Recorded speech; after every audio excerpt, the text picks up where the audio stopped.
Obtaining maximum user sitting comfort from any given chair requires that the chair is adjusted as best as possible to the user's requirements. And to do that properly, the person using the chair really does need to have a good fundamental understanding of the chair's mechanism.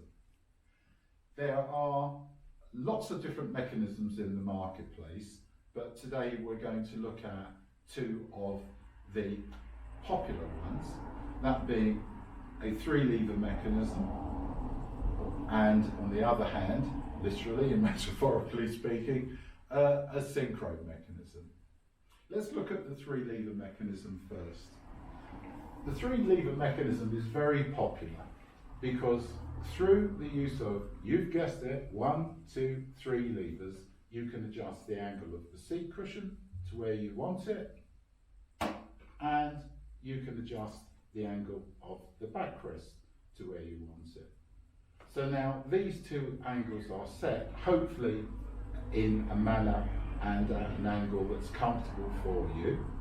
And as shown, the backrest has been set independently of the seat cushion and effectively vice versa. And that's where we get this term independent mechanism. A synchro mechanism, however, is designed to operate in free float mode like this, allowing the user to recline and incline as necessary and ridding them of some of the negatives of static sitting, and therefore some people find this a lot more comfortable and beneficial for their use. The backrest can be locked in one of several positions, and you'll notice that as I recline, not only does the backrest go back, but the rear of the seat cushion goes down at roughly half the rate of the backrest.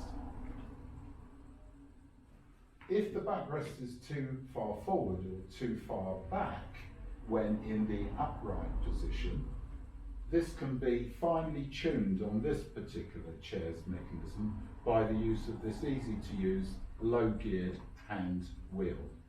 And so now I'm adjusting the chair to the position that I would require when working at the desk. Backrest height and alignment is also extremely important, and on most modern chairs this is facilitated through the raising and lowering of the backrest on a ratchet system, whereby literally all I'm doing is lifting the backrest notch by notch. If then I want to lower it, all I need to do is go past the last ratchet, literally let it drop all the way down, and say so, we can start all over again. This particular chair is fitted with an inflatable lumbar support, and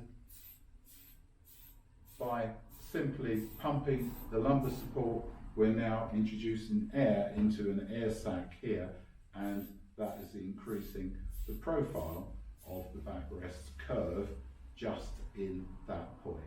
Remember to pump it up to a point where it's safely supportive, more Tai Chi than karate punch, if you follow what I mean. Armrests are an important addition on an office chair for those that feel that they need them. And a knowledge of how to raise and lower armrests is very important.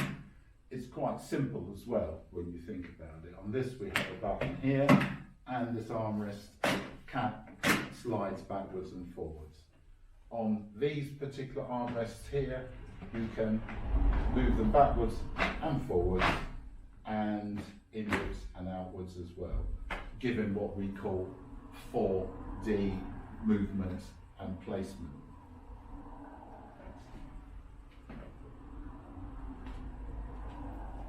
Fit is as important as function on a chair, in my opinion. These two chairs are for fairly average sized people, but we all come in different sizes and different weights. and therefore seat cushion depth is often a factor. On this particular chair, I slid the seat forward and effectively lengthened the seat cushion.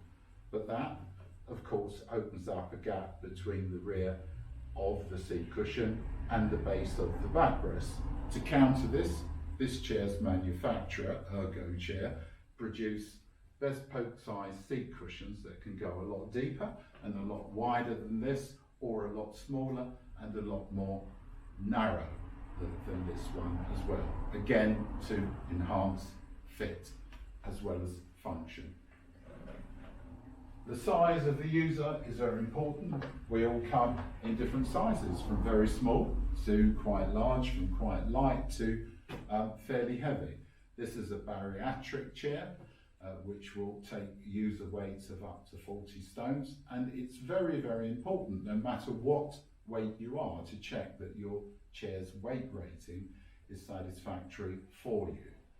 We have chairs that will support users up to 60 stones, and we make chairs for child use and the use of small adults as well.